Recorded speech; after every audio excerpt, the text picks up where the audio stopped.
Magbihis ka na, bilis! Bakit ba? Pagod ako gusto kong magpahinga. Walang ganang sabi ni Joby sa kaibigan niya. Sabay sa lampak niya sa hindi kalakihan nilang sofa. Sahod ko at may overtime pa, kaya bar tayo, treat kita. Wag na, ipadala mo na lang sa magulang mo yung gagastusin mo para sa inumin natin. Joby naman, minsan nga lang magyayai. Tila nagtatampong sabi nito sa kaibigan niya, kaya't kahit pagod ay napilitang bumangon mula sa sofa si Joby at pumasok na sa kwarto niya. Thank you, best!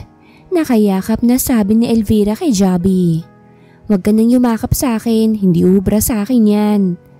Nakangusong kumalas sa pagkakayakap niya kay Jovy's Elvira dahil sa sinabi nito.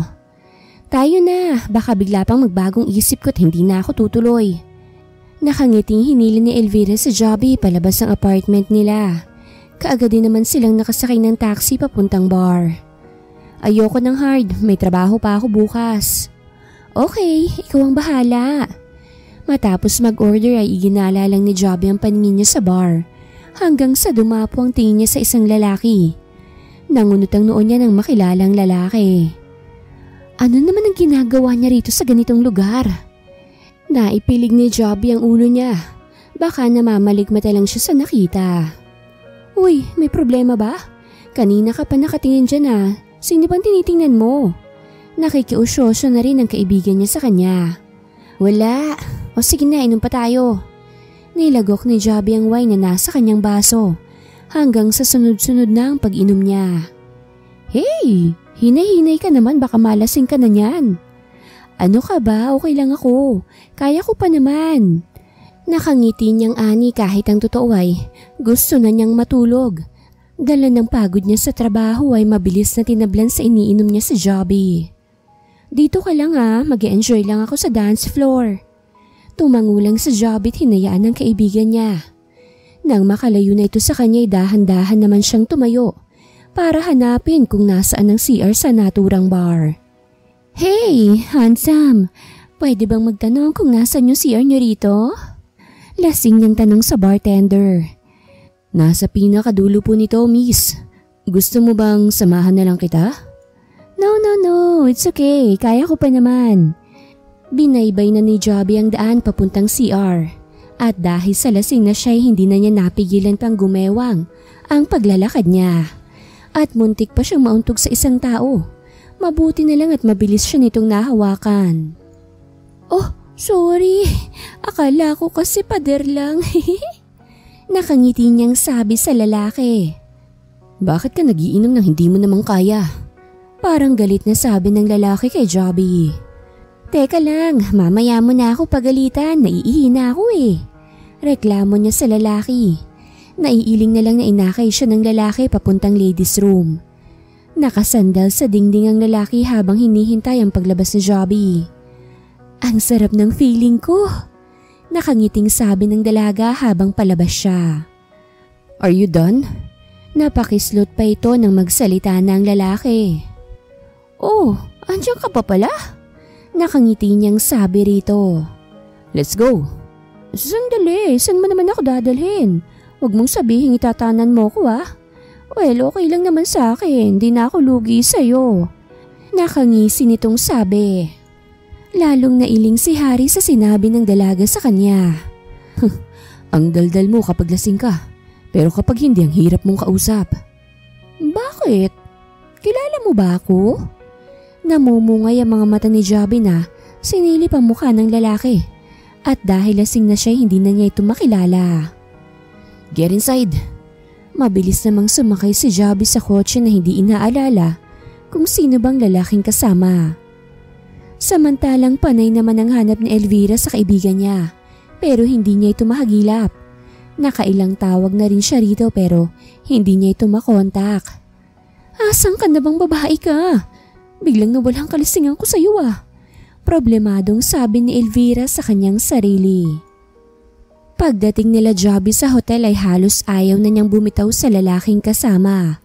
Kaya ang lalaki ay nakakailang mura na siya sa kanyang isipan Dahil kapag dumikit ang kanyang balat sa balat ng dalaga ay biglang nag-iiba ang pakiramdam niya na pilit naman niyang nilalabanan. Bakit bang pogi mo? Ang tangos pa ng ilong mo sa kang labi mong sarap kagatin. Pili ang umisi ang dalaga sa kanya, kaya't lalong naasiwa ang binata sa dalaga. Pagpasok nila sa kwarto ay inayos na ni Hari ang dalaga.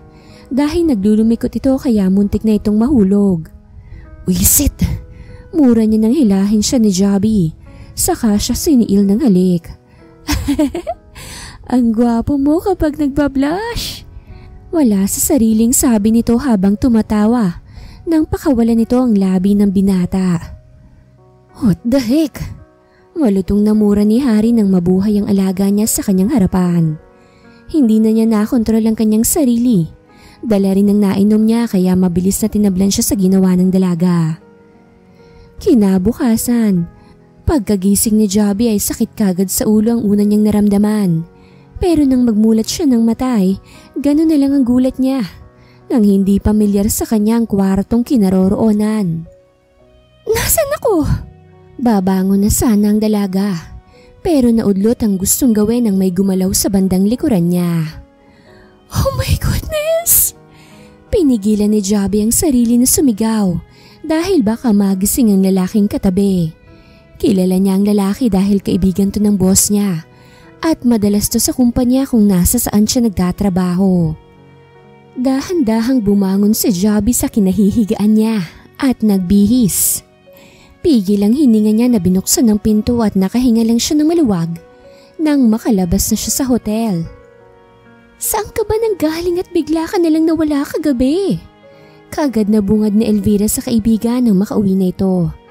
Alam mo bang sobrang nag-alala ko sa'yo? May himig sa boses nitong pag-aalala kay Jobby. Akala niya kasi kung ano nang nangyari dito. Okay ka lang ba? Nag-aalalang tanong ni Elvira nang makitang gustong maiyak ni Jobby. Tuluyan nang umiyak si Jobby habang nakatakip sa kanyang mukhang dalawa nitong kamay. Anong nangyari? Sabihin mo sa akin. Nag-aalalang tanong ni Elvira. Hindi kasi umaakto ng ganun ang kaibigan niya kung wala itong iniinda.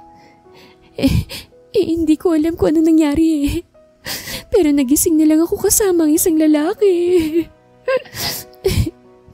Umiiyak niyang sabi sa kaibigan. Agad namang napatakip si Elvira sa kanyang bibig dahil sa narinig. I'm sorry. Akong dahilan kung bakit nangyari sa'yo yan ngayon. Umiiyak din na sabi ni Elvira. Humagulgul lang sa Jobby at hindi magawang sagutin ang kaibigan niya. Pilit niyang tinatatak sa isipan na walang nangyari sa kanila ng lalaki. Pero kahit na anong gawin, ay hindi talaga mapanatag ang loob niya. Hoy Job, kanina ka pa kinakausap ni Sky ah. Saka palang natauhan mula sa pagkalutang niya sa Jobby nang magsalita si Amira. May problema ka ba? Ilang araw ka nang ganyan ah. Bakit ba? Oo, wala. Wala lang akong masyadong tulog kaya ganun. Bakit? May kailangan ka ba, Sky? Malumanay niyang tanong sa babaeng gustong makausap siya. Wala naman. Nagtataka lang ako sa'yo. Ang tahimik mo kasi nitong mga nakaraang araw. Nahihiya kaming lumapit sa'yo dahil tutok ka lang sa trabaho at para kang walang kasama. Sabi ng mga katrabaho niya. Naihilot ni Jobby ang noo niya dahil pati palang nasa paligid niya ay naaapektuhan sa nangyari sa kanya. Okay lang ako, huwag kayong mag-alala. Ngumiti pa siya ng matamis sa kasama para maniwala ito sa kanya. Mabuti naman kung ganun. Kung may problema ka sabihin mo lang sa amin, baka makatulong kami sa'yo. Oo, salamat sa concern. Tumango lang ang dalawa saka bumalik na sa kanilang trabaho. Nagdaan pa ang mga araw. Hindi na muli pang nakita ni Jobby ang kaibigan ng boss nila. Hindi rin siya maaaring magtanong dahil baka magtanong ang mga ito kung bakit hinahanap niya ang lalaki. Sa opisina ni Hari ay nawala na naman siya sa concentration dahil naisip na naman niya ang dalagang nakasama sa hotel. Hindi rin niya ito magawang dalawin dahil kararating lang ng fiancé niya galing Canada. Babe, may problema ba? Nabalik sa wisyo si Hari nang marinig ang boses ni Kalista. Naroroon pa palito sa opisina niya. I'm okay, don't worry. Ngumiti pa siya ng tipid sa dalaga. Okay, sa susunod na araw na tayo pupunta sa designer na gagawa ng gown ko. At sa isusuot mo, hindi ka naman na siguro busy sa araw na yan, di ba? Don't worry, ipapakancel ko lahat ng schedule ko sa sekretarya ko para masamahan ka. Thank you, babe. Niyakap siya ni Calista saka siya hinalikan sa labi. Bago ito nagpaalam na aalis na. Napabugan ng hangin si Harry nang makalabas na ang fiancé sa kanyang opisina. Aminin man niya o hindi, alam niya sa sarili niyang unti-unti na siyang nanlalamig dito mula nang may mangyari sa kanila ni Jobby. Sa apartment na inuupahan nila Jobby ay hindi na niya napigilan pang humagulgol nang tumawag ang kanyang kapatid na patay na raw ang kanilang ina. Halos hindi siya makapagsalita dahil sa nalaman. Uuwi ako ngayon din, bunso. Antayin niyo ako. Sige ate, hihintayin ka po namin. Ibinaba na niya ang tawag at kaagad nang nagbihis. Gusto niyang personal na magpaalam sa amo niya na magli-leave siya. Baka kasi pagbalik niya ay wala na siyang trabahong babalikan. Ilang araw kang nawala. Saan ka ba nagpunta? At hindi mo na nagawang dumalaw rito? Busy lang ako. Simple niyang sagot sa kaibigan. Saan? Kay Calista? O dun sa naka one night stand mo? Sir, nandito po si Miss Mendez. Nakasilip na sabi ng sekretarya ni Victor. Papasukin mo siya. Pasok ka raw. Salamat. Pumasok si Jobby. At hindi na siya nagulat nang makita ron si Harry, pero hindi siya tumitingin dito. Umakto siya na parang wala lang siyang nakita. Kahit ang totoo, gusto na lang niyang lumubog para hindi na siya makita pa ni Harry. Hindi naman nakagalaw si Harry nang makita ang dalaga. Simpleng t-shirt lang ang suot nito na pinarisan ng palda na bulaklaki na hanggang tuhod at itim na sapatos. Hindi tuloy maiwasan ni Harry na hagurin ang tingin ng kabuuan ng dalaga. Dahil nagbuka itong bata. Miss Mendez, what can I do for you? Seryosong tanong ni Victor sa dalaga. Lihim namang napalunok sa sariling laway ang dalaga, pero hindi siya nagpadala. Sinabi niya rito ang kanyang kahilingan na kaagad namang sinang-ayunan ni Victor. Habang si Harry ay tahimik lang na nakikinig sa dalawa. Gusto niyang magtanong kung saan pupunta ang dalaga pero hindi niya magawang magsalita. Thank you po, sir. Tumangulang si Victor sa dalaga bago ito tuluyan ng umalis. Hindi maintindihan ni Harry pero bigla siyang nangulila sa dalaga kahit kakakita pa lamang niya rito. Wala na siya. Pansin kong kanina ka pa nakatingin sa kanya. Huwag mo sabihin na may gusto ko sa empleyado ko. Tukso ni Victor kay Harry. Sorry, pero kasi para kasi siyang umiiyak. Talaga? Napansin mo yun? Sabay ngiti niya kay Harry. Nabatukan tuloy siya ng kaibigan niya. Alam kong iba na naman yung iniisip mo. Punan ni Harry kay Victor. Matagal mo na siyang empleyado, hindi ba? Yes, bakit? Tagasan nga ba siya? Nakalimutan ko na baka isa sa mga katrabaho niya alam kung saan siya nakatira. Pero matanong ko lang kung bakit bigla ang nagka-interes ka sa kanya. Nothing. Baliwala nitong sabi. Ayaw niyang malaman nito na si Jobby ang babaeng naka one night stand niya ng gabing yon. Nakarating na si Jobby sa kanila na maraming tao ang bumungad sa kanya. Nang makita siya ng kapatid niya ay kaagad na sinalubong siya nito at niyakap. Kusang tumulo ang luha ni Jobby pero walang ingay na umiiyak siya habang yakap ang kanyang kapatid. Si Papa. Garalgal niyang tanong sa kanyang kapatid. Nasa loob. Alika. Nang makapasok siya, ay humagulgol na siya habang yakap ang kanyang ama. Huwag ka nang umiyak. Malulungkot ang mama mo pag nakita kanyang umiiyak. Alos sa kanya ng kanyang ama. Lalo pa siyang naiyak dahil sa sinabi nito sa kanya. Ano ba kasing nangyari? Bakit naman humantong sa ganito? Tanong niya sa kanyang ama. Malala na ang sakit niya nang dalhin namin siya sa ospital. Hindi na kayang operahan ang sakit niya. Ayaw rin niyang sabihin namin sa iyo dahil baka kung hindi ka pa makapagtrabaho ng matino. Dahil inaalala ka niya.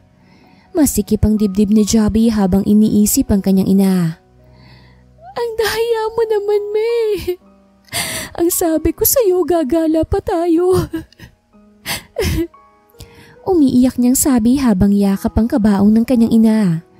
Naaawa namang napatingin sa kanya mga taong naroroon sa burol. Ilang araw lang ay tinagal ng burol ng kanyang ina. Inihatid din kaagad to sa kanyang huling hantungan. Masakit man sa kanilang nangyari ay pilit nila itong tinatanggap. Dahil wala namang habang buhay na mananatili dito sa lupa. Ang iniisip na lang nila na balang araw ay magkakasama din sila ng kanyang ina. Pa, sumama na lang po kayo sa akin sa Maynila. Doon na lang tayo tumira para mabantayan rin kita. Ayokong maiwan kayo rito ni Bunso. Doon na rin siya mag-aaral. Pakikiusap niya sa kanyang ama. Ayaw kasi nitong umalis sa bayan nila. Ilang araw na niya itong kinukulit tungkol sa hiling niya pero nagmamatigas to. Pero maiiwan dito ang mama mo, anak. Ayokong maiwan siya dito na mag-isa. Kung ganun, hindi na lang din ako babalik sa Maynila. Dito na lang ako maghahanap ng trabaho para mabantayan kita habang nag-aaral si Bunso. Pero sayang naman ang trabaho mo, Jobby. Makakahanap pa naman ako ng ibang trabaho pa, kaya okay lang. Nangihinayang siya sa trabaho niya dahil kahit papano, malaki ang sahod niya ron. Pero hindi niya kayang iwan ang kanyang ama't kapatid sa ganitong kalagayan. Lumipas ng 2 buwan mula nang umalis si Jobby sa trabaho niya. 2 buwan na rin siya sa bago niyang trabaho. Job? Parang tumataba ka yata ngayon. Tanong ni Sheila na kasama niya sa trabaho. Ito lang din ang kaklose niya dahil ang kulit nito at palaging nakangiti. Oo nga nagtataka rin ako kasi ang takaw ko na rin kumain. Wala sa sarili niyang sabi habang sumusubo ng pagkain. Ganern? Baka hindi kaya buntis ka?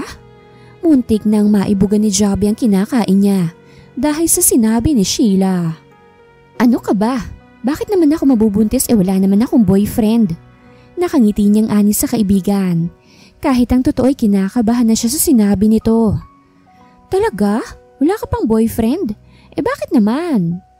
Sa walang nagkakagusto sa akin Alangan naman pilitin ko sila na gustuhin ako. Pambabara niya sa kaibigan. Ito naman nagtatanong lang ako Ano ka ba? Nagpatuloy na lang siya sa pagkain at hindi na pinansin pa ang kaibigan na nakatingin sa kanya. Pag-uwi ni Jobby ay bumili kagad siya ng pregnancy test. Sinunod lamang niya ang instruction na nasa likod nito. Sa kanya ito ginamit. Naghintay pa siya ng ilang minuto bago niya dahang-dahang tinignan ng resulta. Goodness! Napapikit si Jobby habang pinipigilan na maglandas ang kanyang mga luha. Nanginginig ang mga tuhod niya na umupo sa kanyang kama habang hawak ang pregnancy test. Paano kita bubuhayin? Paano ko ba sasabihin sa ama mong totoo? Pagkausap niya sa kanyang anak na nasa tiyan pa niya. Ate, mabilis na naitago ni Jobby ang hawak niyang pregnancy test nang tawagin siya ng kanyang kapatid. Kaagad niyang inayos ang sarili niya at pinagbuksan ng kapatid na kumakatok sa pinto. Bunso, may problema ba? Malumanay niyang tanong sa kapatid niya. Patulong naman sa assignment ko, ate. Napangiti si Jobby ng tila nahihiya ang kapatid niya sa kanya. Alika, pasok ka. Nakapagkolehiyo si Jobby kaya kayang-kaya niyang assignment ng kapatid niya. Salamat ate the best ka talaga. Basta't mag-aaral kang mabuti Huwag ka munang magnonobya nang walang istorbo sa pag-aaral mo. Pagtapos ka na, saka ka na magnobya. Kailangan makapagtapos ka para may ibubuhay ka sa magiging mga anak mo. Kung darating ang panahon na gusto mo nang bumuo ng sarili mong pamilya. Pangangaral niya sa kanyang kapatid. Tatandaan ko po lahat ng sinabi mo ate. Nakangiting tumangulang sa Jobby sa kapatid niya. At nang wala na ito ay, saka pa lang siya nakahinga ng maluwag. Hawak ang manipis pa niyang tiyan ay nakapikit si Jobby at iniisip kung papaano niyang sasabihin sa kanyang ama ang kalagayan niya. Sa Maynila ay panay ang kulit ni Calista sa nobyo na gumala pero talagang walang gana ang binata. Babe, napapansin kong palaging mainit ang ulo mo nitong nakaraang araw. May problema ba? Tell me, baka makatulong ako sa'yo. Malumanay na tanong nito. Wala akong problema, pagod lang ako. Napabuntong hininga si Calista habang nakatingin siya sa nobyo niya. Sabihin mo nga sa akin ang totoo, babe. Mahal mo pa ba ako? Napaangat ng tingin si Harry sa nobya niyang malungkot na nakatingin sa kanya. Of course, mahal kita. Hindi kita pakakasalan kung hindi kita mahal. Malumanay niyang sabi rito. Masayang niyakap ni Calista ang binata at saka ito siniil ng halik na kaagad namang tinugon ni Harry. Parehong bumitiw ang dalawa nang kapusin na sila ng hininga. Thank you, I love you. Masayang sabi ni Calista. Niyakap na lang ni Harry ang dalaga at pilit na inaalis sa isip si Jobby. Dahil halos kada araw ay ito ang laman ng isip niya. Sa pagdaan ng mga araw ay unti-unti nang lumalaki ang tiyan ni Jobby. Hanggang sa hindi na niya naitago pa sa kanyang ama ang tunay niyang kalagayan. Sa kabila ng kanyang kalagayan ay malugod na tinanggap ng ama ni Jobby ang pagbubuntis niya. Ang dahilan nito ay mahal niya ang kanyang anak at kung sinong mahal nito ay mahal na rin niya. Ang gusto ko lang malaman kung kilala mo ba ang ama ng anak mo? Malumanay na tanong ni Berting kay Jobby. Nang tumango ang anak niya ay ngumiti siya rito. Hindi lamang ikaw ang may obligasyon sa anak mo, Jobby. May obligasyon din ang ama niyan. Kaya't sabihin mo sa kanya na may anak kayo para hindi ka mahihirapan. Pero paano pag hindi niya tanggap ang anak niya? Anong gagawin ko pa?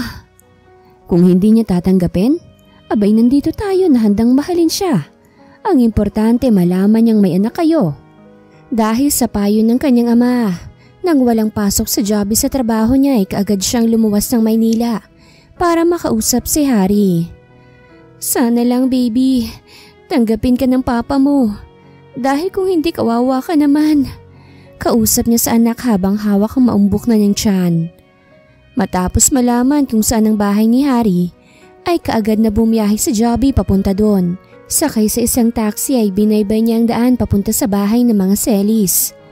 Kinakabahan pa siya at nanginginig ang mga kamay niya habang nasa taxi pa siya. Pagdating niya sa malaking bahay nila Harry, ay maraming tao ang bumungad sa kanya. May kailangan ka ba, iha? Tanong sa kanya ng matandang babae. Si Harry po sana, nandito po ba siya? Nandito siya iha pero busy. Kasi engagement niya ngayon kaya wala siyang panahon sa ibang bisita. Pero kung makakapaghintay ka, hintayin mo na lang siya. Malumanay na sabi nito sa dalaga. Biglang uminit ang sulok ng mga mata ni Jobby dahil sa narinig. Hindi niya maintindihan ang sarili kung bakit bigla na lang siyang nanlamig habang nakatingin sa matanda. Sige lang po manang, okay lang po. Babalik na lang po ako sa susunod na araw. Mabilis nang tumalikod si Jobby bago pa makita ng matanda ang pagtulo ng luha niya. Pasensya ka na anak. Mukhang wala nang panahon na magkita pa kayo ng iyong ama dahil ikakasal na siya sa iba. Sorry kung hindi kita mabibigyan ng kumpletong pamilya. Ayoko rin naman na tayong dahilan kung bakit magkakagulo sila ng magiging asawa niya. Kaya tayo na lang ang lalayo sa kanya. Para sa ikatatahimik ng lahat. Pagkausap na Jobby sa anak niya na nasa kanyang sinapupunan. Sakay sa taxi ay bumalik sa Jobby sa dating inuupahan. Nagulat pa ang kaibigan niya nang makita siya nito. Day, buntis ka? Gulat niyang tanong sa kaibigan na makita ang tiyan nitong bilog dahil sa suot niyang damit. Oo Huwag mong sabihin na yung... Oo, siyang ama ng dinadala ko. Putol niya sa sasabihin pa sana ng kaibigan niya. Malungkot naman na nakatingin si Elvira sa kanya. Sorry, malungkot na sabi ng dalaga. Ano ka ba? Tigilan mo na nga yung kakasisi mo sa sarili mo. Hindi mo kasalanan kung bakit nangyari sa akin to. Kasalanan ko to dahil naging pabaya ako. Hindi ka na naman galit sa akin, hindi ba? Sira. Natatawang sabi ni Jobby. Kahit ang totoo'y gusto na naman niyang maiyak. Iho, may nagpuntang babae dito. Gusto ko sanang makausap pero sabi ko'y busy ka.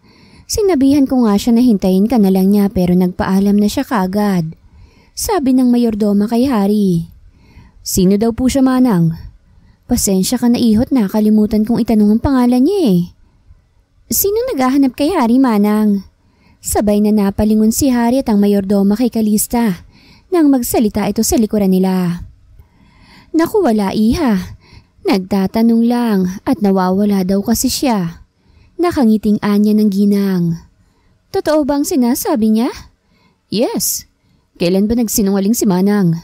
Putol ni Hari sa dalaga. Okay. Tila nahihiyang sabi nito. Let's go sa loob. Makahulugang nilingon ni Hari ang matanda na agad naman siyang tinanguan. Samantalang sa apartment ni Elvira ay napamulagat ang mata ni Elvira nang sabihin dito ni Jobby kung sinong naka one night stand niya. Kung gano'n naman pala ba't hindi mo sabihin sa kanyang totoo? Ikakasal na nga siya eh. Ano naman? Gusto mo lang naman na malaman niya para kahit ikasal na siya, magbibigay pa rin siya ng sustento sa anak niyo.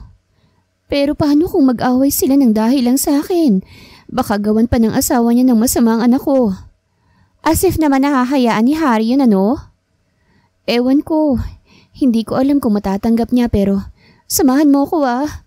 Gagawin ko to para sa anak ko. Hindi naman para sirain sila na magiging asawa niya. Yan!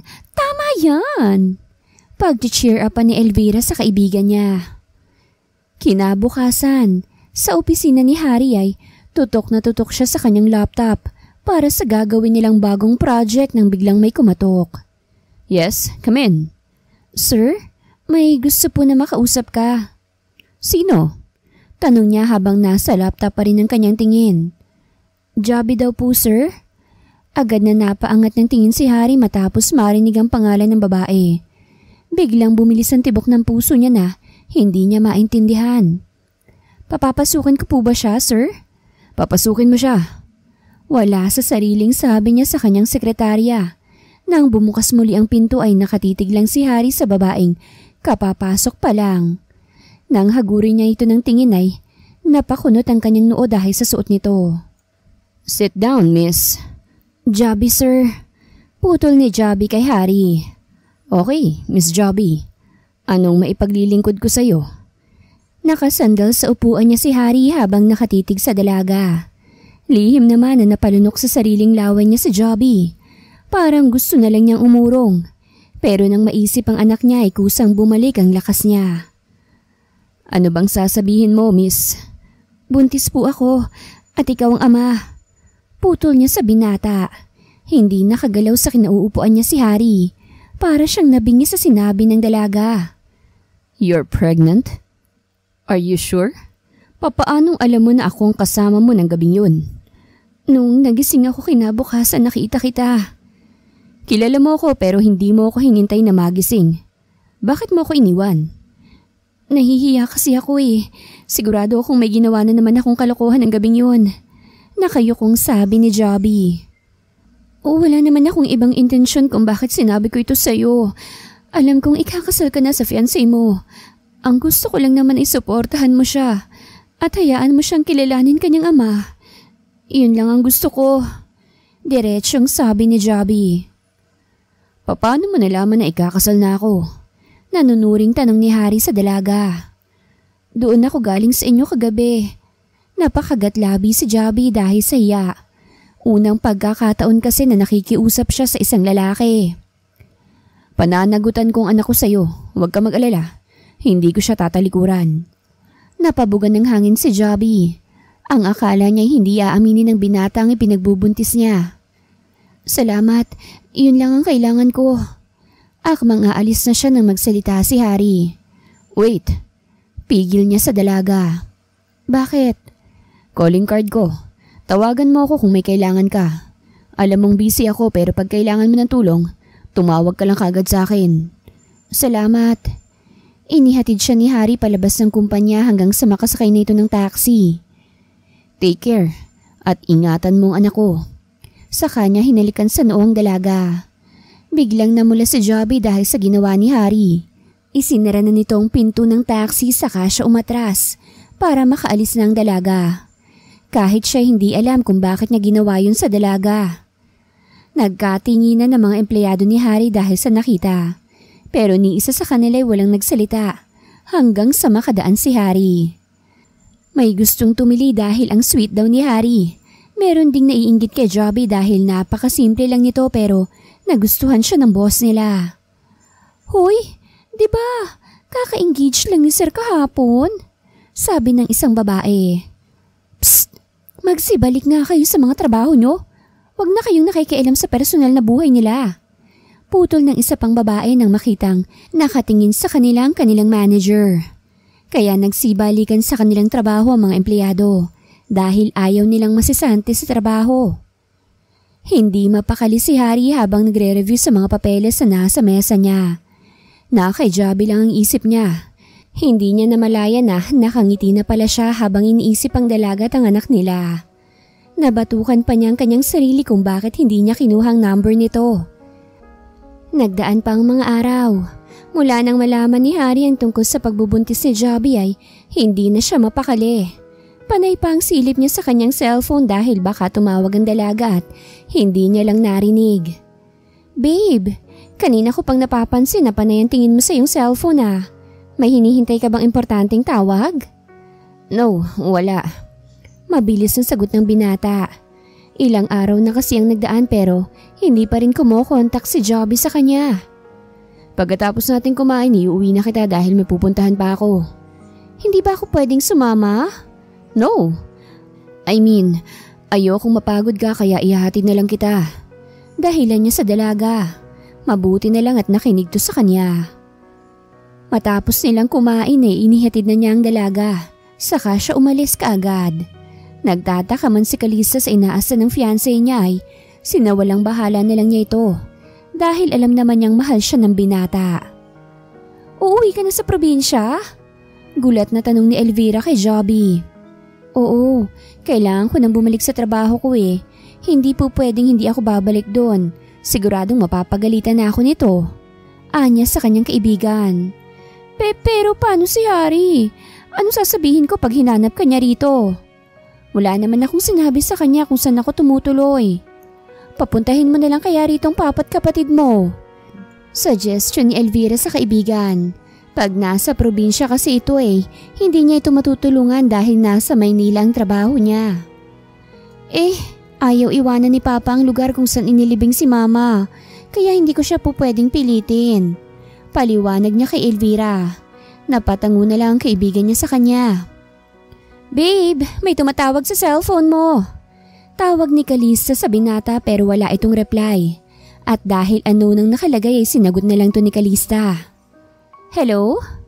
Agad na nailayo ni Jobby ang cellphone sa tenga niya nang hindi si Harry ang sumagot. Nagtataka naman si Kalista kung bakit walang sumasagot sa kabilang linya. Sinong tumawag? Gulat na tanong ni Harry nang makita niyang hawak ni Kalista ang cellphone niya. At nang makalapit siya rito, ay kaagad niyang kinuha ang kanyang cellphone mula sa dalaga. Bakit parang takot ka na sinagot ko ang tawag sa cellphone mo? Nagtatakang tanong ni Kalista.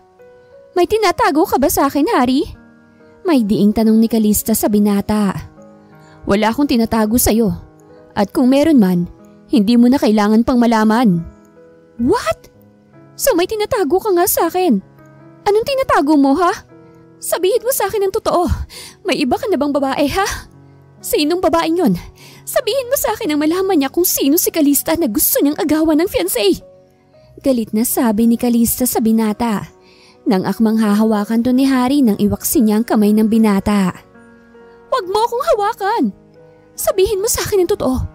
Kung sinong babaeng kinahuhumalingan mo. Galit na tanong ni Kalista sa binata. Sa kabilang linya ay dinig ni Jobby ang pag-aaway ng dalawa. Napabuntong hininga na lang siya na nakatingin sa kaibigan. Naninikip ang dibdib niya dahil sa narinig. Day, ayos ka lang? Sabay na napalingon si Harry at Kalista nang may magsalita sa cellphone. Hindi pala napatay ang tawag at naka-loudspeaker pa. Sinong babaeng yon, ha? Galit na angil ni Kalista. Gusto niyang kunin ang cellphone ni Harry pero inilayo yun ng binata sa kanya. Akin na yan, sabi. Paano mo nagawa sa akin yun, ha? Sa kabila ng pinapakita kong pagmamahal sa'yo, nagawa mo pa akong lokohin. Galit at umiiyak na sabi ng dalaga. Babe, pag-usapan natin to. Wala na tayong dapat mapag-usapan.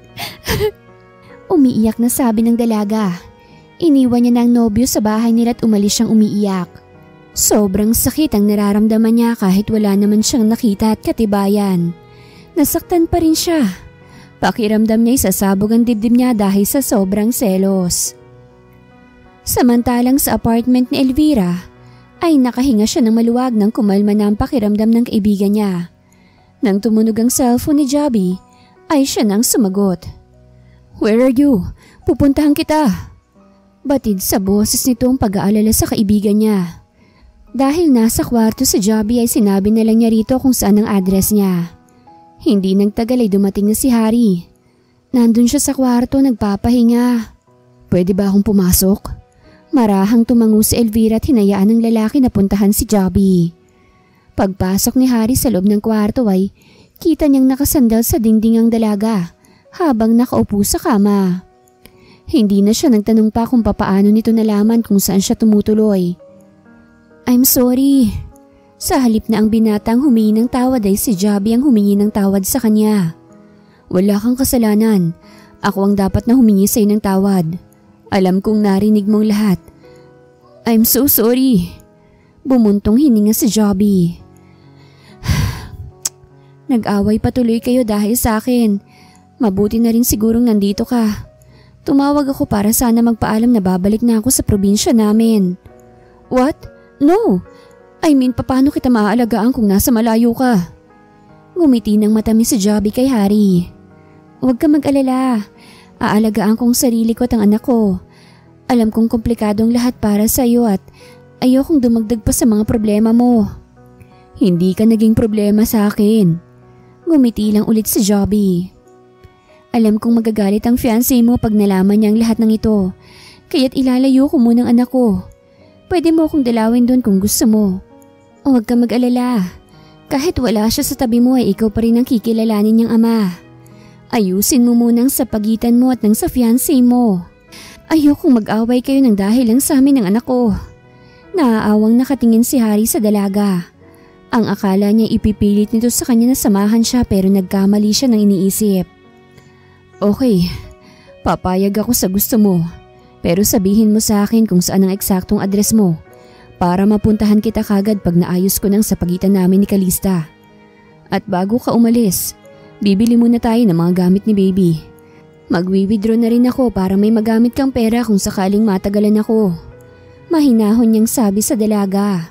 Walang nagawa si Jobby kung hindi ang pumayag sa gusto ng binata. Pero bago sila pumunta sa mall, ay nagpa-check up muna sila sa doktor para masigurado na nasa maayos ang kalagayan ng anak nila. Mabilis lang na lumipas ang oras. Halos lumuwa ang mata ni Jobby sa dami ng pinamili ni Harry para sa kanya at sa anak nila. Harry, may kapatid ka pa ba na isa pang Harry? Parang gusto ko na rin magpabuntis katulad ni Jobby." Nakangiting sabi ni Elvira. Kaagad naman siyang kinurot ni Jobby sa tagiliran niya dahil sa kadaldala nito. "Umaandar na naman yung bibig mo ah. Nakakahiya kay Harry. Baka mamaya sasabihin niyang sinadya kong magpabuntis sa kanya." Bulong ni Jobby sa kaibigan. Napatawa naman si Harry sa inasta ng kaibigan ni Jobby. Saglit na nawala sa isip niya si Calista.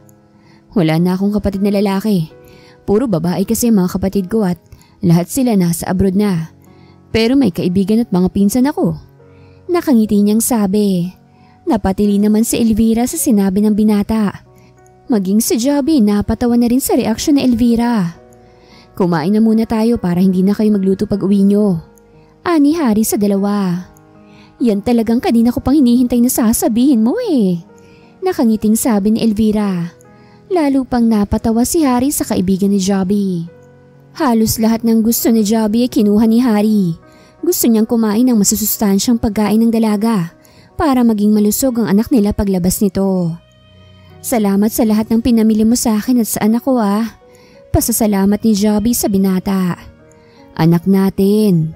Pagtatama ni Harry sa sinabi ng dalaga. Nahihiyang tumango ang dalaga. Tinulungan lang siya ni Harry na ipasok ang mga pinamili nila sa loob ng apartment ni Elvira bago ito nagpaalam na aalis na. Gabi na nang makauwi si Harry sa kanilang bahay. Pagdating niya ron ay sinalubong kagad siya ng kanilang katulong. Iho, hinahanap ka ng iyong ama at galit na galit siya sa'yo. Balita ng mayordoma sa kanya. Napabuntong hininga si Harry. Tiyak na nagsumbong na si Calista rito. Mabuti naman at nandito ka na. Ano itong nababalitaan ko na may iba kang babae ha? Nasisiraan ka na ba ng bait? At nagawa mo to sa fiancé mo? Alam mo ba kung paano mo sinaktan ng hustong damdamin ni Calista? Galit na sabi ng kanyang ama. Wala pa akong ginagawa. Wala kang ginagawa? Hindi masasaktan ng husto si Calista kung wala kang ginagawa. Binigyan lang po niya ng ibang kahulugan ng tawag na yon. Paliwanag niya sa kanyang ama. Ayaw niya munang sabihin dito ang totoo. Tiyak kasing aatakihin to sa puso pag sinabi niya rito ang dahilan kung bakit naggaganon si Calista. Gusto kong suyuin mo ang fiancé mo. Alam mo kung gaano ka gusto ng mami mo si Calista para sa'yo. Pero paano kung hindi si Calista ang nakatadhana sa akin, Dad? At sinong nakatadhana para sa'yo? Ang babaeng gustong sirain ng magandang pagsasama niyo ni Calista? Hindi siya ganong klaseng babae, Dad. Dahil kung gusto niya kaming sirain ni Calista, dapat nung engagement party ko pa'y nakisawsaw na siya. Kaya wag mong husgahan ng babaeng yun. Dahil hindi mo siya kilala. May bahid na galit na sabi ni Harry sa kanyang ama. At tinalikuran niya ito. Napasunod na lang ng tingin si Wilson sa kanyang anak. Unang pagkakataon na may ipinagtanggol itong babae kaya naging interesado siya kung sino bang babaeng yon. Galit na pinagbabato ni Calista mga unan sa kwarto niya. Dahil ilang araw nang nagdaan ay hindi pa rin siya sinusuyo ni Harry. I hate you, babe! I hate you! Tuluyan na siyang napaiyak dahil sa sakit na nararamdaman at selos sa babaeng tumawag kay Harry. Akmang ibabato na rin niya ang hawak niyang cellphone nang biglang tumunog ito. Alam kong nakikinig ka sa akin. I'm sorry kung nasaktan kita pero gusto ko sanang makausap ka. Nandito ako sa labas ng bahay niyo. Mabilis na napatayo si Calista at sinilip kung totoo bang nasa labas ng kanilang bahay si Harry. Nang makita na andon nga ito ay mabilis siyang lumabas at pinuntahan ng lalaki. Masaya siya dahil pumunta doon ng binata dahil sa kanya. Pagkalabas ni Calista ay kaagad niyang niyakap ang lalaki. Hinayaan lang siya ni Harry hanggang sa kusa na itong kumala sa kanya. Akala ko hindi mo na ako pupuntahan dito. Tila batang sabi ni Calista sa binata. I'm so sorry but I want to end this. No! Mabilis na sagot ni Calista kahit hindi pa tapos sa pagsasalita si Harry. Hindi ako papayag. Please, wag mo namang gawin sa akin to. Mahal na mahal kita, Harry. At hindi ko kayang mawala ka sa buhay ko. Umiiyak niyang sabi sa binata. Mas lalo ka lang masasaktan kapag pinagpatuloy pa natin to, babe. Ayokong umasa ka sa akin. No, babe, please. Maawa ka naman sa akin, oh.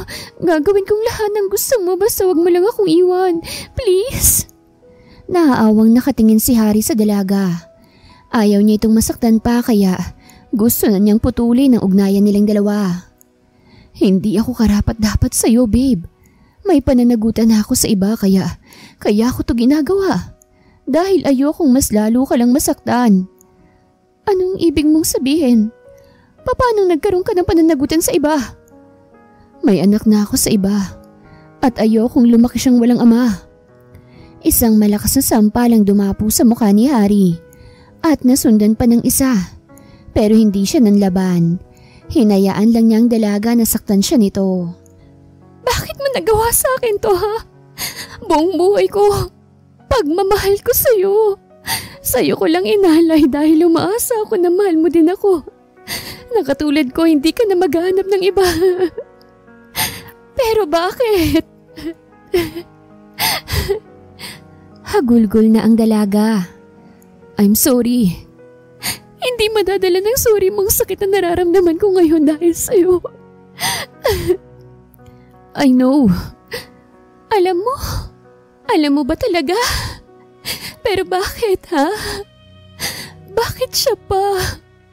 Bakit hindi na lang akong piliin mo? Napabuntong hininga si Harry bago umiling sa dalaga. makakalimutan mo rin ako at makakahanap ka rin ng lalaki na mamahalin ka't hindi ka sasaktan kagaya ko. Huwag mo namang gawin sa akin to. Minahal mo naman ako, hindi ba? Sabi mo mahal mo ako eh. Hindi ko deserve ang kagaya mo na mabait at maunawain, Calista. Patawad pero hindi ko na maaari pang ibalik ang dati nating pinagsamahan.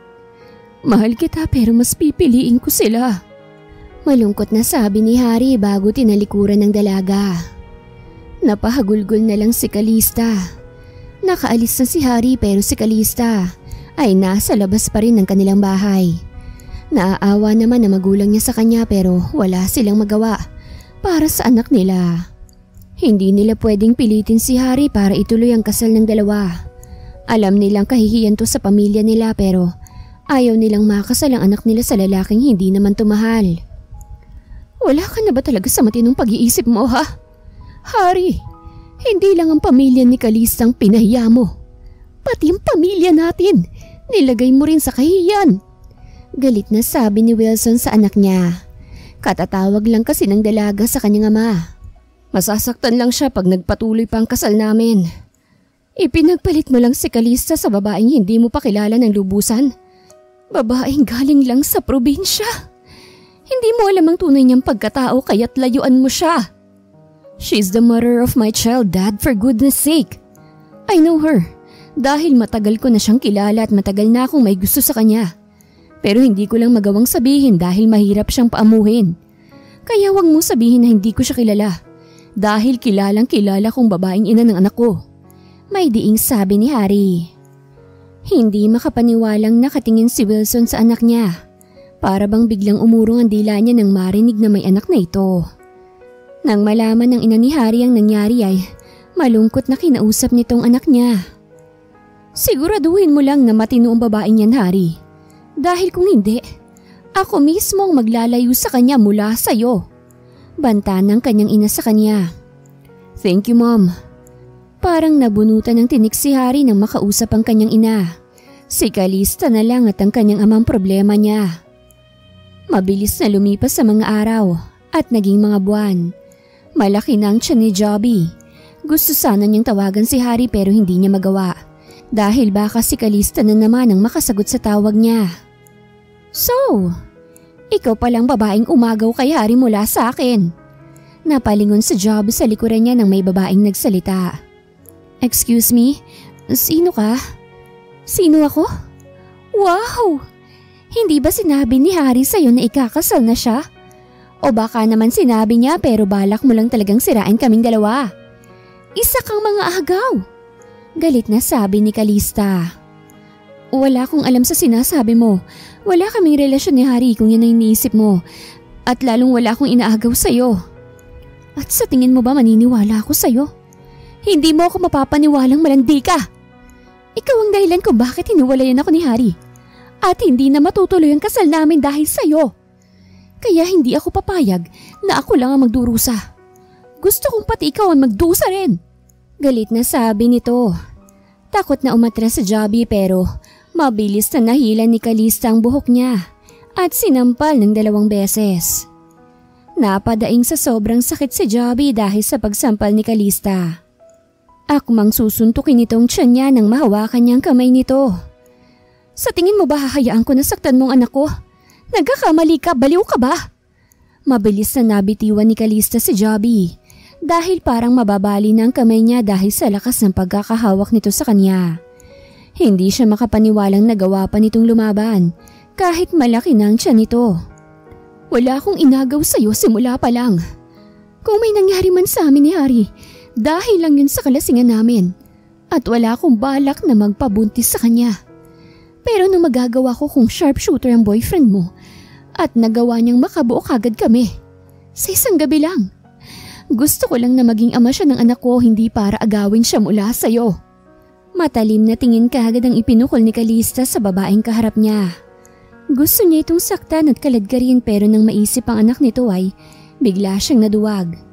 Pilit niyang itinatatak sa isipan niya na hindi siya kriminal.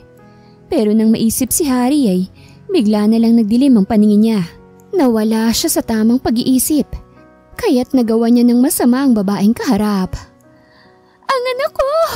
Tulungan niyo ang anak ko! Daing na sabi ni Jabi habang umiiyak dahil marami ng dugo ang umaagos sa tiyan niya. Maging sa kanyang kamay na siyang naisangga niya sa patalimay, maraming dugo na rin ang lumalabas doon. Hindi ko sinasadya. Wala akong kasalanan. Wala akong kasalanan. Mabilis na tumakbo si Calista papunta sa kotse niya at iniwan si Jabi na duguan. Halos atakihin ang ama ni Jabi nang makitang duguan ang anak niya. Mabuti na lang at may tumulong sa kanya kaya mabilis na nadala sa ospital ang dalaga. Hello? Sagot ni Harry sa cellphone niya nang tumunog ito. Babe? Nangunot ang noon ni Harry nang makilala ang boses ni Calista. Calista? Babe, sorry, hindi ko sinasadya. Nadala lang ako ng galit ko at selos, pero hindi ko sinasadya na saktan siya. Umiiyak na sabi sa kabilang linya. Agad na kinabahan si Harry dahil sa narinig. Anong pinagsasasabi mo? Anong ginawa mo, Calista? Sorry, hindi ko sinasadya. Nadala lang ako kaya ako siya nasaksak. Umiiyak na sabi nito. Parang nabingi si Harry sa kanyang narinig.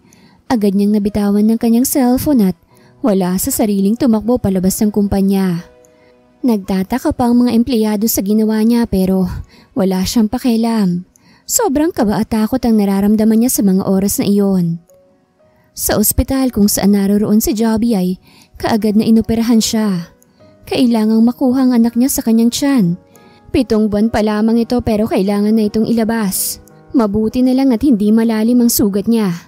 At hindi naabot ang bata sa patalim na ginamit ni Calista. Dahil naisangga niya ang kanyang kamay kung saan siya nito sinaksak. Nang makarating si Harry sa lugar kung saan ang tinitirhan ni Jabi ay kaagad na nagtanong siya kung saan ito nakatira. Naabutan niya ang kapatid nito sa kanilang bahay na may dalang bag. Noong una ay ayaw pang sabihin ng binatilyo kung nasa saan si Jabi. Pero nang sabihin niyang siyang ama ng ipinagbubuntis nito ay saka pa lang ito nagsalita. Sumama ka na lang sa akin kuya, pabalik na rin kasi ako sa ospital eh. Anya ni Adrian kay Harry. Ganun ba? O sige tayo na. Sakay sa kotse ni Harry ay binaybay nilang daan papuntang ospital. Walang nagsasalita sa kanilang dalawa. Nasa labas lang din ang tingin ni Adrian hanggang sa makarating na sila sa ospital. Mabutit nandito ka na. Sino naman tong kasama mo? Tukoy niya kay Harry. Siya daw po ang... Ako po si Harry. Ang ama na pinagbubuntis si Jabi. Kamusta na po siya? Papaano mo nalaman ang nangyari sa anak ko? Tanong ng ama ni Jabi kay Harry. Napalunok sa sariling laway si Harry bago sinagot ang tanong ng ama ni Jabi sa kanya. Nakakaunawang tumango naman ang ama ni Jabi sa kanya. Matapos niyang magkwento rito.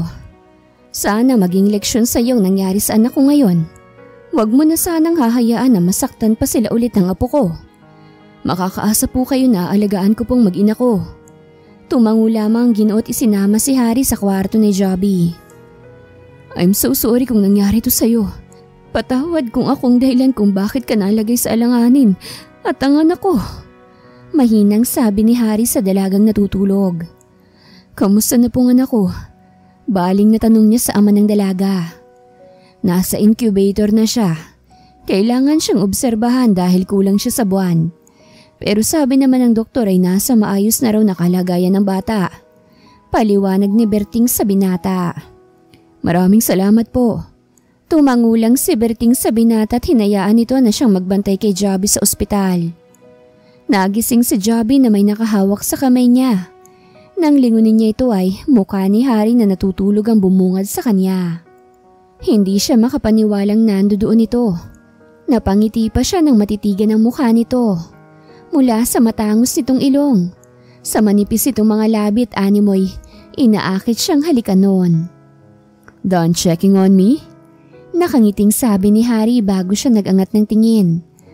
Agad nag-init ang mukha ni Jabi dahil sa hiya. Ang akala niya tulog ito. Hindi kita tinititigan kung yan ang akala mo. Masungit niyang anya sa lalaki na siyang nagpangiti rito. Really? Halos ayaw mo ang ihiwalay sa akin ang tingin mo. Tukso ni Harry sa dalaga. Kanina pa kasi siyang gising pero hindi siya nagmulat ng mata dahil pinapakiramdaman lang niya ito. Akmang hahampasin siya ng dalaga nang pigilan na niya ang kamay nito. Saka mo na ako saktan kapag magaling ka na. Baka mabinat ka. Paalala niya sa dalaga. Agad namang natigilan si Jobby. Muntik na niyang makalimutan na nasa ospital pala siya. Paano? Mas inuna mo pang makipaglandian sa kanya. Anya ng kanyang isip. Agad naman niyang sinuway ang kabilang bahagi ng kanyang isip. Are you okay? Nag-aalalang tanong ni Harry nang makitang nakapikit ang dalaga. Okay lang ako. Mahinahong sabi ni Jobby habang nakapikit. Ayaw niyang makita ang mukha ng lalaki dahil baka tutuksuhin na naman siya nito. Kahit hindi kita ng dalaga ay tumango si Harry. Kamusta ng anak ko? Anak natin. Palagi mong tatandaan yan. Nasa incubator pa rin siya. Kulang siya ng buwan kaya mananatili muna siya rito hanggang sa maging okay na siya. Ayokong iwan ang anak ko rito. Nag-aalala niyang sabi. Alam niyang inoperahan siya para maging safe ang anak niya.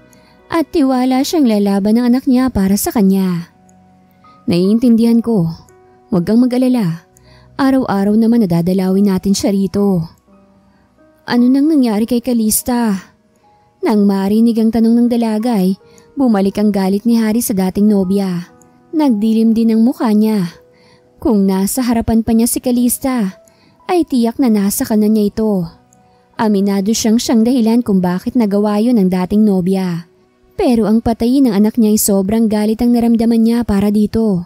At kung bakit alam nito kung nasaan nakatira si Jobby ay hindi na siya nagtaka. Dahil gagawin ng isang tao ang lahat, malaman lang kung saan naroroon ang hinahanap niya. Nasa kulungan na siya.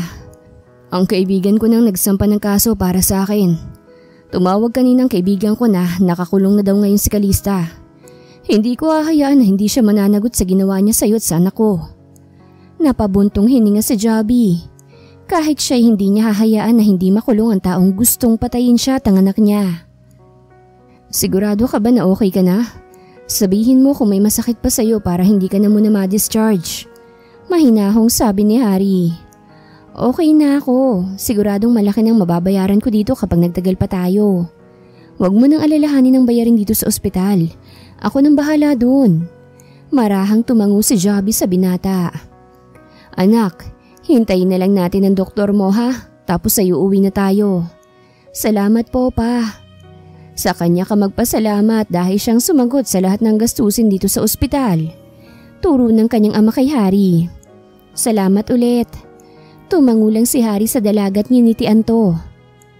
Sa Maynila ay panay ang iyak ni Calista habang kausap ang kanyang ina. Mom, ayoko rito. Ayokong makulong, Mom. Tulungan mo naman ako, please. Umiiyak niyang kausap sa kanyang ina. Malungkot naman na nakatingin ang kanyang ina sa kanya. Sobrang awang nararamdaman ni Sofia para sa kanyang anak. Pero wala siyang magagawa para tulungan to dahil sa banta ng asawa niya sa kanya. Sa ngayon ay wala pa akong magagawa, anak. Pero kukumbinsihin kong daddy mo para tulungan ka, ha? Napaiyak na rin si Sofia habang yakap si Calista. Sa probinsya ay si Harry mismo ang nag-aalaga sa dalaga. Nahihiyaman si Jobby ay wala siyang magawa dahil yun ang gusto ng binata. Mabilis na lumipas ang mga araw. Tuluyan ang nakuha nila Harry ang kanyang anak sa ospital. Uy, ang ganda-ganda naman ng prinsesa ko. Manang-mana kay daddy. Nakangiti niyang sabi habang kalong ang kanilang sanggol. Ilapag mo muna siya sa kuna para makakain ka na. Sulpot ni Jobby sa likod ng mag-ama niya. Tapos ka na bang kumain? Tapos na ako at pagkatapos mong kumain ay may pag-uusapan tayo. Marahan na tumango si Harry at pumasok sa loob ng bahay para kumain. Pagkatapos niyang kumain ay bumalik agad siya sa labas ng bahay. Anong pag-uusapan natin? Wala ka na bang balak na bumalik sa Maynila? Alam kong may trabaho ka sa kumpanya at napapabayaan mo na yun dahil sa amin. Higit na mas kailangan mo ko ngayon para alagaan ang anak natin. Pero kailangan ka rin ng kumpanya nyo. Hindi ko ito sinasabi para paalisin ka. Pero alam ko kasi ang papel mo sa kumpanya niyo eh. Kaya pwede ka muna umuwi. Huwag kang mag-alala at aalagaan ko naman ang anak natin. At pwede ka namang tumawag kapag may oras ka. Ayaw pa sanang sumang-ayon ni Harry. Pero tama si Jobby. Ilang araw na siya sa San Fernando at sigurado siyang galit na naman ang ama niya ngayon. Wala pa itong alam kung anong dahilan kung bakit nandoon siya. Maging ang kanyang ina na nasa abroad ay wala siyang sinasabi rito. Kaagad nagpaalam si Harry sa ama ng dalaga na uuwi muna siya. Isipin pa lang niyang malalayo na siya sa kanyang anak ay nalulungkot na siya. Pero kailangan niya talaga munang umuwi. Alagaan mo ang anak natin at ang sarili mo. Pangakong babalikan ko kayo rito para magsama-sama na tayo. Ayaw umasa ni Jobby sa pangako ng lalaki. Pero nagbabaka sakali siyang tutupad to sa pangako niya. Hihintayin ka ng anak natin. Ang anak lang ba natin? Ikaw ba ayaw mo kong hintayin? Tukso niya sa dalaga. Namula ang mukha ni Jobby dahil sa iya. Aminin man niya o hindi pero totoong kinikilig siya sa mga banat ng lalaki sa kanya. Sira, umalis ka na nga bago ka pagabihin. Grabe ka naman. Hindi ka naman atat na paalisin ako, hindi ba? Tila nagtatampong sabi ng binata. Napatawan na lang si Jobby at pilit pinapasakay na sa kotse si Harry. Nang tuluyan ng umalis ang kotse ni Harry ay napabuntong hininga na lang si Jobby. Alam niya kung bakit siya nalungkot na wala ng binata. Mahal na kasi niya ito, noon pa. Pero wala siyang panahon para sa sariling damdamin. Dahil ang iniisip niya ay ang magulang niya at kapatid. Hindi lang si Jobby ang nagkakagusto kay Harry. Marami sila. Pero hindi niya alam kung bakit ito pa ang naka-one night stand niya ng gabing yon. Pagdating ni Harry sa kanila, sinalubong kagad siya ng kanyang ina ng yakap. Hindi niya inaasahan na uuwi ito. Ang alam kasi niya ay magtatagal pa ito sa ibang bansa. Bakit hindi mo naman sinabi sa akin ang totoo, ha? May anak ka na pala pero hindi mo man lang binabanggit sa akin nang tumawag ako. Nagtatampong anya nito sa kanya. At saan ka ba nanggaling, ha? May emergency lang po kaya natagalan ako ng uwi. Anya sa kanyang ina. Ang kanya namang amay masama ang tingin sa kanya. Siguradong alam na nito ang nangyari kay Calista. Masaya ka na ba sa ginawa mo kay Calista? Hindi ako makapaniwalang wala kang puso't nagawa mong ipakulong ang babaeng walang ibang ginawa kung hindi ang mahalin ka. Galit na anya ng kanyang ama sa kanya. At anong gusto mong gawin ko? Nahayaan ko na lang siyang patayin ang mag-ina ko? Hihintayin ko pa ba na mamatay muna silang dalawa bago ako gumawa ng hakbang? Galit rin na sabi ni Harry. Kung ikaw ay wala kang pakialam sa nararamdaman ko at sa mag-ina ko, pues ibahin mo ko. Dahil kahit kailan hindi ko ipagpapalit ang mag-ina ko sa pera. Ang yabang mo na ngayon At bakit? Dahil ikaw nang humahawak sa kumpanya? Wala akong ipinagmamayabang. Bakit ba sa tuwing nagagalit ka sa akin ay mayabang ka agad ang tingin mo sa akin? Sabihin mo nga sa akin ang totoo, Dad. Anak mo ba talaga ako? Parehong hindi nakapagsalita si Lloyd at Wilson. Agad silang napipi sa tanong ng binata sa kanila. Natahimik ka. Ibig bang sabihin na hindi kayong tunay kong magulang? Kung hindi kayo, sino? Sino ang mga magulang ko? May diin niyang tanong sa dalawa. Anak ka namin, Harry. Dahil sa akin ka nang galing. Dinala kita sa loob ng 9 na buwan. Bakit mo ba nasabi na hindi ka namin anak, ha? Dahil simula pa lang bata ako, ay hindi ko na nararamdaman ang pagmamahal ng isang ama. Dahil palaging mali ko lang ang nakikita niya. Kaya nga minsan ay nasabi ko na lang na bakit siya pa ba ang naging ama ko. Hindi nakagalawang dalawang mag-asawa ng talikuran sila ni Harry. Maging si Wilson ay hindi nakapagsalita. Parang isang punyal na tumarak sa kanyang puso ang sinabi ng anak niya. Sa mga oras na yun ay nasabi niyang anong klase pala siyang ama. Kung iyon naman pala ang tingin ng anak niya sa kanya. Tandaan mo na apo natin ang ginawa ni Calista ng masama, Wilson. Apo mo siya. Apo natin siya. Sa atin siya. Pilit na pinapaintindi ni Lloyd sa kanyang asawa na hindi nito maaaring ipilit ang kanyang gusto. Masama ba talaga akong amahan? Ginawa ko lang naman ang lahat para sa ikakabuti nila, ng mga anak natin. Hindi ka masamang amahan. Gusto mo lang na mapabuti ang kalagayan nila. Pero hindi sa lahat ng panahon kailangan mo silang pangunahan. Malalaki na ang mga anak natin at kaya na nilang gumawa ng sarili nilang desisyon. At alam nila kung ano nang tama at mali. Kaya bago pa mawala ang respeto nila sa iyo, hayaan mo na sila sa kung anong kanilang gagawin. Basta't makakabuti sa kanila, suportahan natin sila. Malumanay na ani ng ina ni Harry. Sa yakap ng asawa niya ay naging panatag ulit si Wilson. Ngayon niya lang ulit narinig ang asawa na pinagsabihan siya, kaya't gumanti na rin siya ng yakap dito. Thank you, hon. I love you, hon. Tuluyang napangiti si Wilson nang muling marinig ang malambing na boses ng asawa habang binibigkas ang salitang I love you.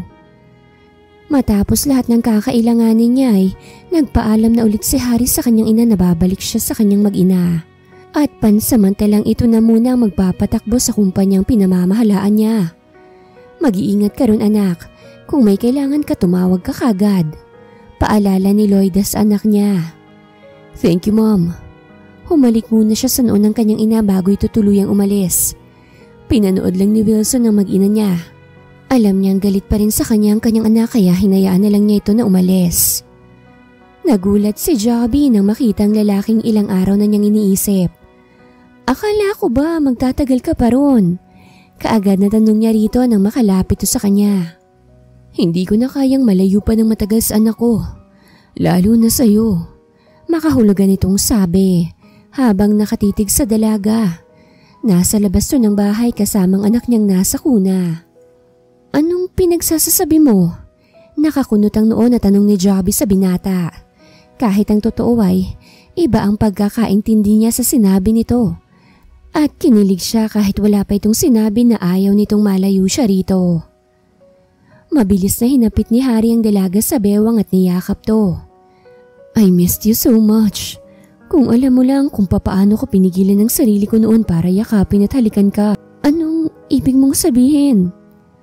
Noon pa mahal na kita, pero hindi ko naman magawang sabihin dahil ang hirap mong makausap.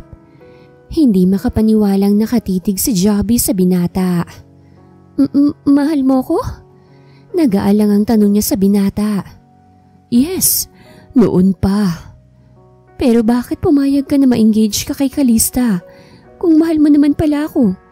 Dahil ba sa mahirap lang ako at hindi mayaman katulad niya? No, dahil napilitan lang ako noon dahil sa gusto ni Daddy. Pero nang malaman ko na nagbungang nangyari sa atin ay pinag-isipan ko munang mabuti ang dapat kong gawin. At hindi ko hahayaan na lumaki ang anak kong walang ama na nag-aaruga at nagmamahal sa kanya. Mahal ko si Kalista, pero mas pinili kita. Kayo ng anak ko dahil sa inyo ay alam kong sasaya ako. Paliwanag ni Harry sa dalaga. Naluluhang nakatingin naman si Joby sa binata. Kasabay ng pag-iyak niya ang pag-iyakap nito sa kanya. Pa, ang saya nilang tignan, hindi ba? Sabi ni Adrian sa kanyang ama. Masaya ako na masaya ng ate mo at may ama ng pamangkin mo. Kaya ikaw, kung mag-aasawa ka man, piliin mo yung mabait at mapagpakumbaba para hindi sasakit ang ulo mo sa kakasaway sa asawa mo. Tumawa lang si Adrian sa kanyang ama at inakbayan ito habang pareho silang nakatingin sa dalawang tao sa labas na masayang magkayakap. Pagdaan ng isang buwan ay tuluyan ng ikinasal si Harry at Joby sa San Fernando, Pampanga. At kasabay ng kasal nila ay ang binyag ng kanilang anak na si Hailey. Babae ang kanilang anak at sinunod ito sa pangalan ni Harry. Congratulations, son! Patawad kung naging masama akong ama sa'yo. Mahal ko lang kayo at ang gusto ko lang ay makita kayong nasa mabuting kalagayan bago pa kami mawala ng mami ninyo. Naiintindihan ko po, Dad. Patawad rin kung nagawa kong sagutin ka at pag-isipan ka ng masama. Masayang niyakap ni Wilson ang anak niya, habang masaya naman si Lloyda na nakatingin sa kanyang mag-ama.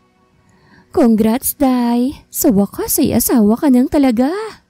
Kinikilig pa si Elvira habang tinutokso ang kaibigan niya. Salamat, Day. Alam mong wala sa plano ko ito eh. Ang gusto ko lang ay maging ama siya ng anak ko at hindi para maging asawa.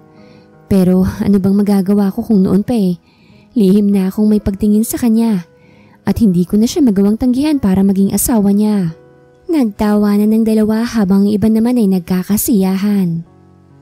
Naging masaya ang pagsasama ng dalawa habang si Calista nakalabas na rin sa kulungan dahil iniurong ni Joby ang kaso laban dito. Kaagad din tong dinala ng magulang niya sa ibang bansa para tuluyang makalimutan si Harry. Minsan ay iba kung maglaro ang kapalaran.